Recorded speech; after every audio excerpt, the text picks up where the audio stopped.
Assalamualaikum warahmatullahi wabarakatuh. Salam Om Swastiastu, Namo Buddhaya, salam kebajikan bagi kita semua. Perkenalkan, nama saya Mini dari Universitas Primagraha, jurusan Manajemen, Fakultas Ekonomi Bisnis semester 3.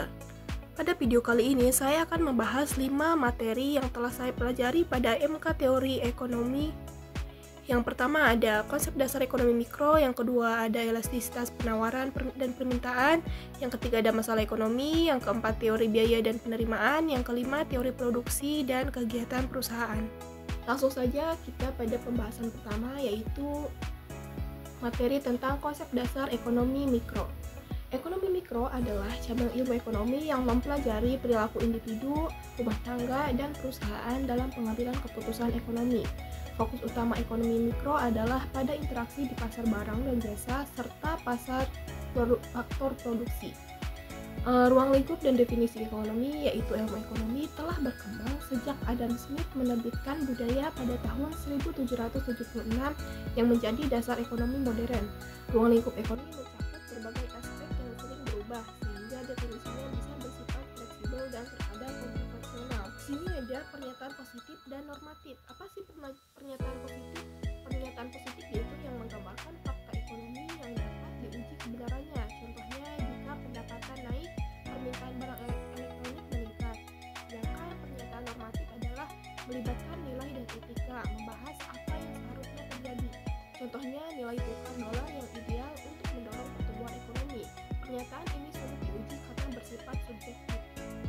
Pada materi ini ada analisis regresi, yang kedua ada model ekonomi, yang ketiga analisis SWOT, yang keempat indeks harga, dan yang kelima ada analisis cost benefit.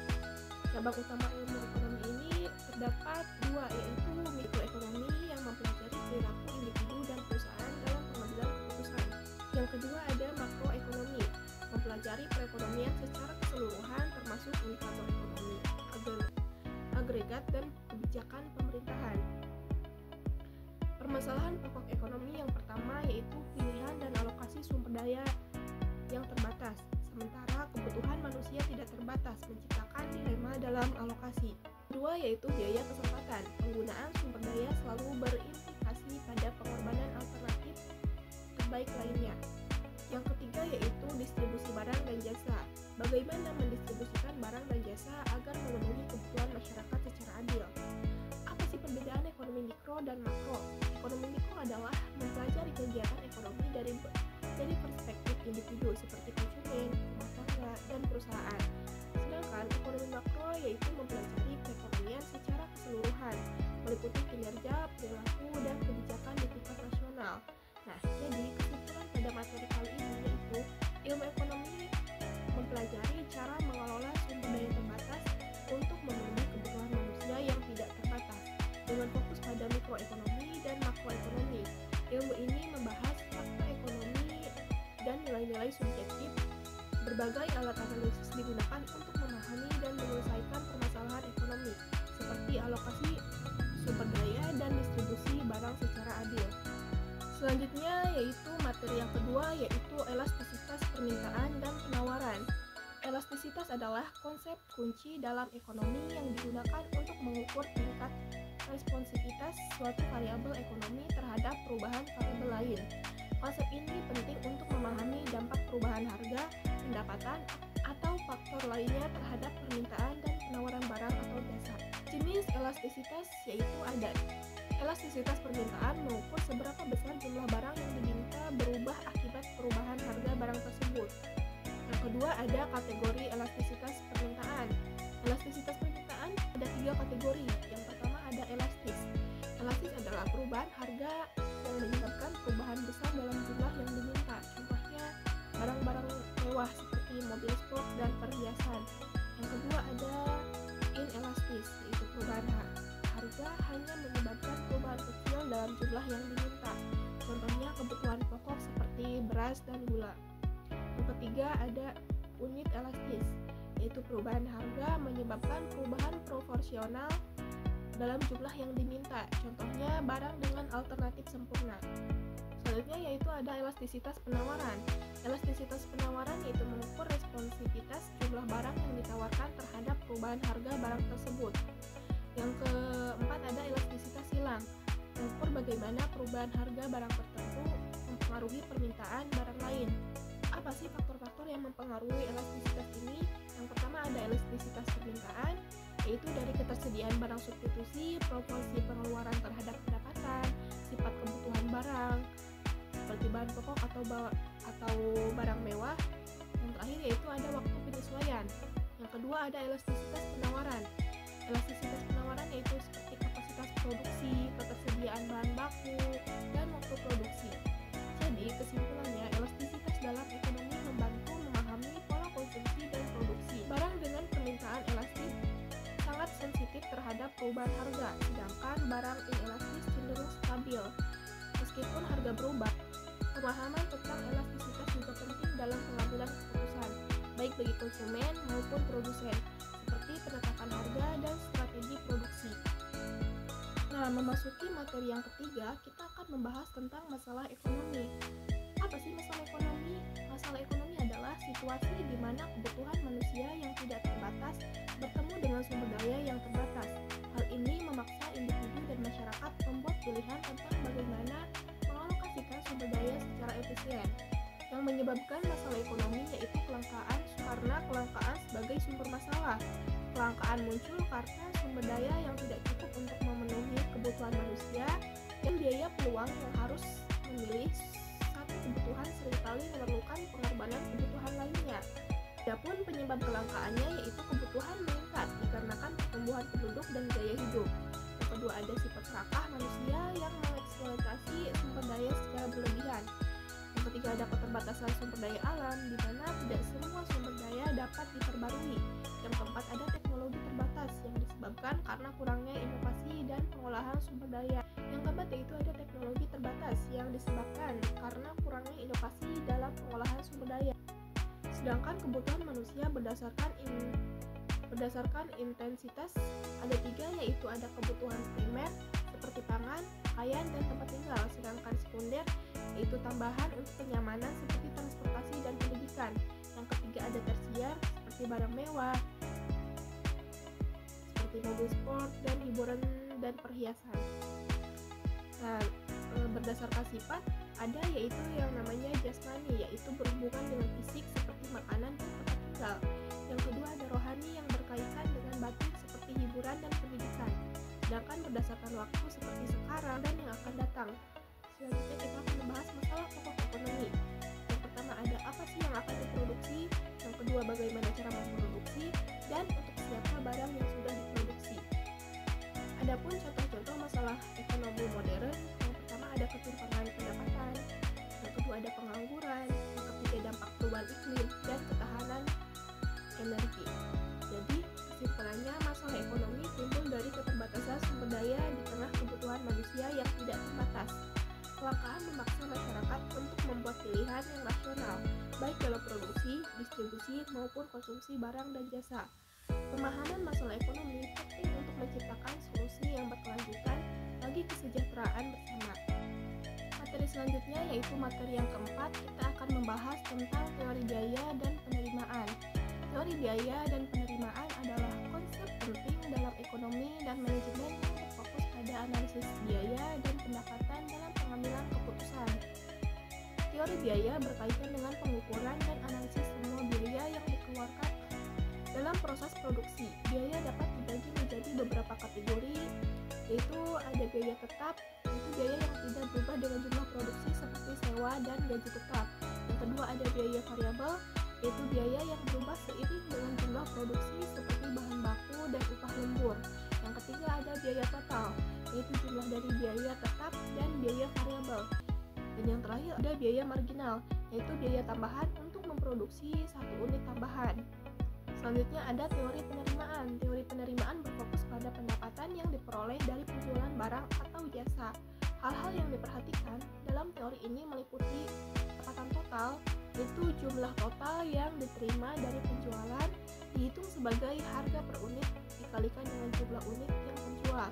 Yang kedua ada pendapatan marginal, yaitu pendapatan tambahan yang diperoleh dari penjualan satu unit tambahan. Yang terakhir ada elasticity of demand, yaitu mengukur seberapa sensitif permintaan terhadap perubahan harga yang mempengaruhi penerimaan. Apa sih hubungan antara biaya dan penerimaan? Dalam pengambilan keputusan bisnis, penting untuk mempertimbangkan hubungan antara biaya dan penerimaan. Analisis break-even point di mana total biaya sama dengan total penerimaan membantu perusahaan menentukan jumlah minimum yang harus dijual untuk tidak mengalami kerugian. Tujuan dari teori biaya dan penerimaan yaitu optimalisasi keputusan produksi, membantu perusahaan menentukan jumlah produk yang harus diproduksi untuk memaksimalkan keuntungan atau meminimalkan kerugian. Dan ada analisis profitabilitas yaitu mengidentifikasi titik impas atau break-even point untuk mengetahui kapan pendapatan menutupi biaya dan perusahaan juga pengendalian untuk mengelola dan mengurangi biaya produksi sehingga meningkatkan efisiensi operasional. Dan ada penetapan harga, membantu dalam menentukan harga jual yang optimal berdasarkan biaya dan permintaan pasar, serta memastikan bahwa harga mencakup semua biaya dan menghasilkan keuntungan. Dan juga perencanaan dan anggaran, memfasilitasi proses perencanaan keuangan dan penganggaran dengan memprediksi biaya dan penerimaan di masa depan. Adapun tujuan dari teori biaya dan penerimaan, yang pertama ada optimalisasi keputusan produksi, membantu perusahaan menentukan jumlah produk yang harus diproduksi untuk memaksimalkan keuntungan atau meminimalkan kerugian. Yang kedua ada analisis profitabilitas, yaitu mengidentifikasi titik impas atau break-even point untuk mengetahui kapan pendapatan menutupi biaya dan perusahaan mulai menghasilkan keuntungan. Yang ketiga ada pengendalian biaya, memberikan wawasan untuk mengelola dan mengurangi biaya produksi sehingga meningkatkan efisiensi operasional. Yang keempat ada penetapan harga, membantu dalam menentukan harga jual yang optimal berdasarkan biaya dan permintaan pasar, serta memastikan bahwa harga mencakup semua biaya dan menghasilkan keuntungan. Yang kelima ada perencanaan dan anggaran, memfasilitasi proses perencanaan keuangan dan penganggaran dengan memprediksi biaya dan penerimaan di masa depan. Yang keenam ada evaluasi kinerja, menyediakan dasar untuk mengevaluasi kinerja perusahaan dengan membandingkan biaya dan penerimaan aktual dengan yang direncanakan. Dan yang terakhir ada strategi pemasaran, yaitu membantu dalam merumuskan strategi pemasaran yang mempertimbangkan sensitivitas harga dan permintaan untuk meningkatkan permintaan. Dan selanjutnya ada prinsip biaya, di mana yang pertama yaitu biaya marginal, fokus pada biaya tambahan untuk memproduksi satu unit ekstra yang membantu dalam keputusan produksi dan penetapan harga.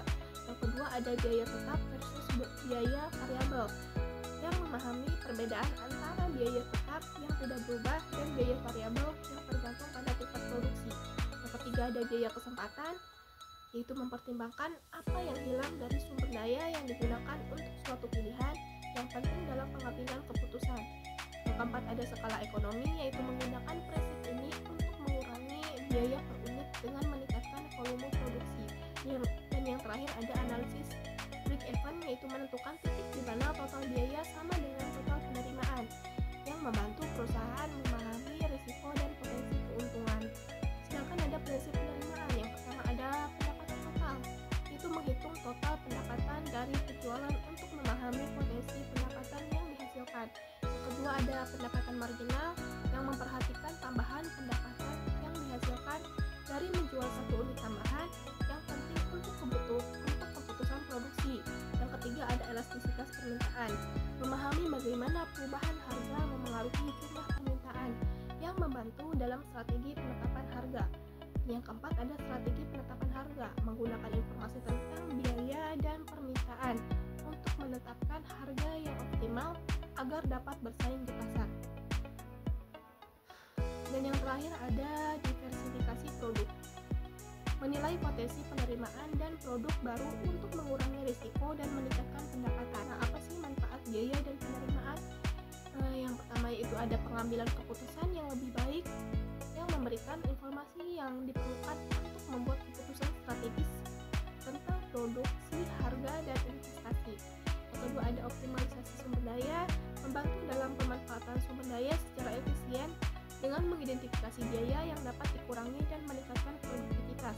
Yang ketiga ada perencanaan keuangan yang akurat, memungkinkan perusahaan untuk merencanakan anggaran dengan lebih baik berdasarkan proyeksi biaya dan pendapatan.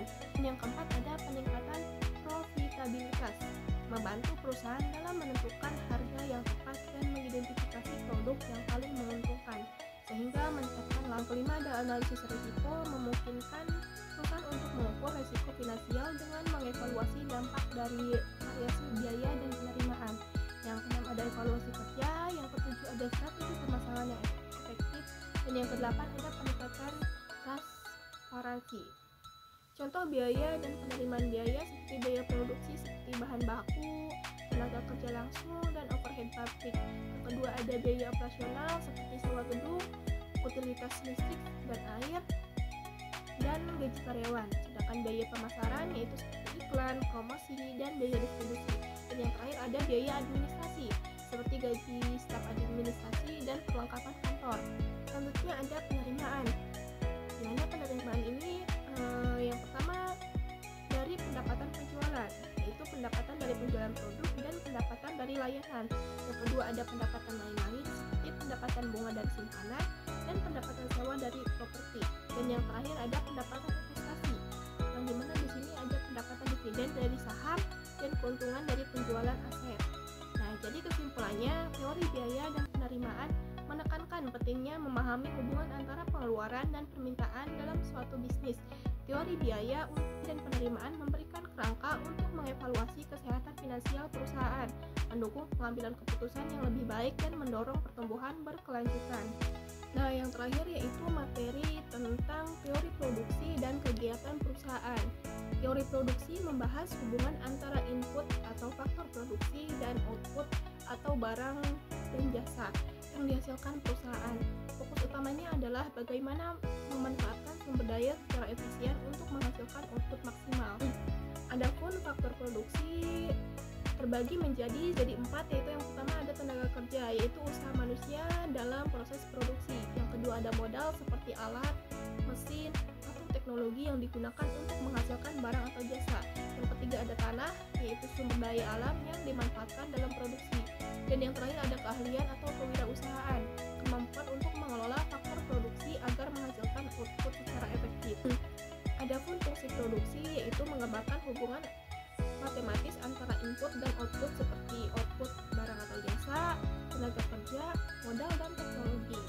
Teori produksi mencakup dua hukum penting seperti yang pertama yaitu hukum hasil tambahan yang menurun. Jika input variabel seperti tenaga kerja ditambahkan pada input tetap seperti tanah, maka output tambahan akan menurun setelah mencapai titik tertentu. Sedangkan yang kedua ada economies of scale, yaitu biaya rata-rata produksi akan menurun ketika skala produksi meningkat, memungkinkan perusahaan beroperasi lebih efisien. Nah, apa sih kegiatan perusahaan itu? Kegiatan perusahaan mencakup semua aktivitas untuk menghasilkan barang atau jasa mulai dari perencanaan hingga distribusi ke konsumen. Nah, adapun jenis kegiatan perusahaan seperti yang pertama ada produksi, yaitu proses mengolah input menjadi output. Dan yang kedua ada distribusi, yaitu penyaluran barang atau jasa pada konsumen. Dan yang ketiga ada pemasaran, yaitu strategi menjual barang atau jasa untuk memenuhi kebutuhan pasar. Apa sih tujuan perusahaan itu? Yaitu memaksimalkan keuntungan, memenuhi kebutuhan pasar, dan berkontribusi pada pertumbuhan ekonomi. Jadi kesimpulannya adalah teori produksi membantu perusahaan memahami cara mengelola faktor produksi untuk menghasilkan output secara efisien melalui pemahaman hukum produksi dan fungsi produksi. Perusahaan dapat meningkatkan efisiensi dan skala usahanya. Sementara itu, kegiatan perusahaan mencakup produksi, distribusi, dan pemasaran. Tujuan utama memperoleh keuntungan, memenuhi kebutuhan konsumen, dan berkontribusi pada perekonomian.